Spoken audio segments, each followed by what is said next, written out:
हा आहार चिमुकल्यांच्या जीवावर उठलाय का? आपण पाहू शकतोय मटकी तांदूळ या धान्यामध्ये हे किडे चालत असल्याचं पाहायला मिळत आहे। शालेय पोषण आहाराच्या धान्याला कीड लागल्याचा प्रकार समोर आलाय। पुण्याच्या खेड तालुक्यातल्या जिल्हा परिषद प्राथमिक शाळेतला हा धक्कादायक प्रकार आहे।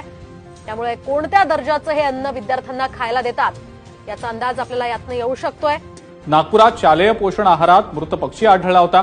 आता महाराष्ट्र शासनाच्या एकात्मिक बालविकास योजनेअंतर्गत गर्भवती मातांना दिलेल्या आहारात चक्क मृत साप सापडल्याचा प्रकार सांगलीत घडलाय। चक्क मेलेला साप आढळलाय, त्यामुळे खळबळ माजली आहे। पोषण आहारात अनेकदा अळ्या किंवा इतर घटक सापडल्याच्या घटना देखील उघडकीस आलेल्या आहेत। आपल्यासोबत नागपूर जिल्हा परिषदच्या अध्यक्षा मुक्ता कोकुड्डे।